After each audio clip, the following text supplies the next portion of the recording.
আমি একটা গল্প আপনাদের বলি, গল্প না, এটা বাস্তব ঘটনা। খুব সংক্ষেপে হলো মানুষের একটা চেতনা দেয়। নড়াইলের একজন প্রবীণ মানুষ মারা গেছে। উনি একসময় প্রেসিডেন্ট ছিলেন। প্রেসিডেন্ট বোঝেন কি? হ্যাঁ, মাশাআল্লাহ মাশাআল্লাহ, প্রেসিডেন্ট ছিলেন মানে ডাকসাইটে লোক। আগের জামানে তো এত বড় প্রেসিডেন্ট এত সহজ ছিল না। ওনার ছেলে খুলনা থাকে। উনি আগে প্রায় 20 বছর আগের কথা, তখন তোর মোবাইল টোবাইল নেই, খুলনা গেছেন কাজে, রাত হয়ে গেছে। তো রাত যখন হয়েছে, ঠিক আছে ছেলের বাসায় যাব, কাজ কাম সেরে টেরে বেশ একটু রাত করে ছেলের বাসায় গেছে। ছেলে ওই সময় খেয়ে দিয়ে মূলত শোয়ার প্রস্তুতি নিচ্ছে। বাপ গেছে, ছেলে আব্বা তুমি আসবা, কিছু বললে না, আসো বসো বসো। বউয়ের কাছে গেছে যে আব্বা এসে কিছু রান্না টান্নার ব্যবস্থা কর। বউ বলেছে আমি পারবো না, তুমি যা পারো করোগে। বলেন এই কোয়ানে হঠাৎ আসলে হলো নাকি? এখন বউয়েদের কাছে স্বামীরা কিছুটা অসহায়। তখন বাপের কাছে বলছে আব্বা খেয়ে দিয়ে আসছে, ওনায় চলো হোটেলে যে খেয়ে আসি। বাপ তো যে সে বাপ না, চেয়ারম্যান বাপ, খ্যাপসে খ্যাপার মতো। ছেলে বলে কি, বলে না আমি খেয়ে আইছি, তুই সুগত। ও তো ভিতরে ভিতরে খেপে আগুন হয়ে গেছে। তো এখন কিছুতে আর কোনো কথা নেই, তো কোনো কথাই ছেলে আর বলতে দিন, আমি শুছি তো, আমি খেয়ে দিয়ে আসি, তুই শুয়ে পড়েছে। তো এখন কিছুক্ষণ পরে ঘটনা চক্রে আবার ঠকঠক, বুবু বুবু দরজা খোলো। ওই লোকটার শালা আসছে। তো এখন এবারে বুবু উঠে এসে, ভাই যেহেতু আসছে, বলেন এই কনে এই রাত 12টার সময় তুই কেন আইছিস ইত্যাদি বলে তাড়াতাড়ি এটা ডিম টিম ভেজে খাওয়ার ব্যবস্থা করেছে।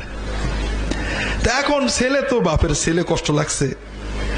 তাই আবার বাপকে যে ডাকছে, আব্বা ওঠো, তোমার বৌমা রান্না করে যে খাবার করে খাও। তো বাপ তো জানে যে কাজ জন্য রেঁধেছে, বাপ তো ঘুমাইতে পারছে না, খিদে লেগেছে তো। না আমি খেয়েছি, তোরা খাগে তো।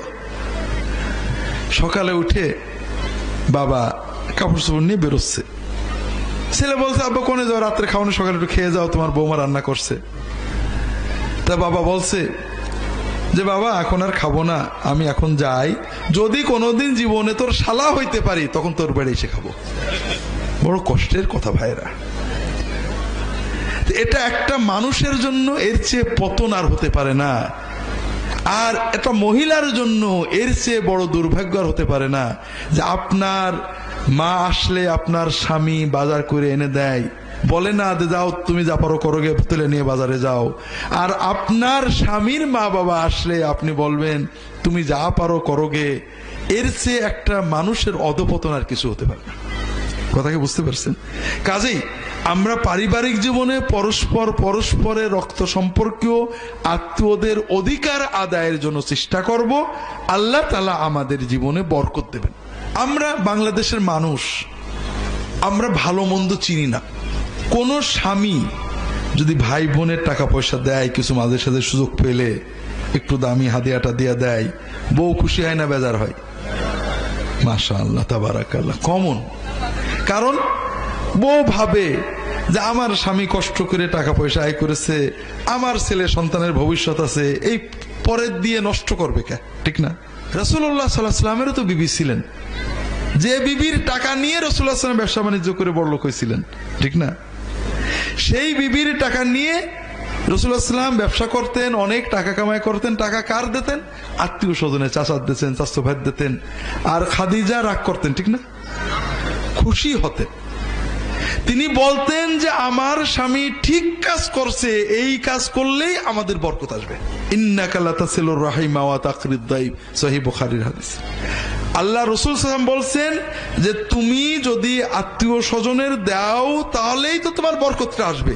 তাহলে আত্মীয় স্বজনের দেওয়াটা নষ্ট করা না বাড়ানো, বৃদ্ধি করা। কাজেই এদিকে আমরা উৎসাহ দেব। নিজের আওলাদ সবাই রাখবে, তবে সবসময় মনে রাখবেন যে আত্মীয় স্বজনের দিলে, রক্ত সম্পর্কীয় আত্মীয় স্বজনের বিশেষ করে দিলে কমে না, কি হয়? বাড়ে। এটা রাসূলুল্লাহ বলেছেন। আপনাদের বিশ্বাস না হলে কিছু করার নেই, আমি কিন্তু এটা বিশ্বাস করি। আমি কিছু পারি না পারি, আমি পীর সাহেবের হাদিয়া দিই না। আমার কোনো সমস্যা কষ্ট হলে আমার বোনেদেরকে হাদিয়া দেওয়ার চেষ্টা করি। আমার পীর সাহেব বোনেরা, আমার ভাই নেই, যা পারি 2-1 টাকা বোনেদের কিছু হাদিয়া দিই। যে আল্লাহ কোনো পীর সাহেবটা পাইলাম না, বোনের দিলাম, আল্লাহ আল্লাহ আমার বিপদটা কাটায়, যা বিশ্বাস করেন।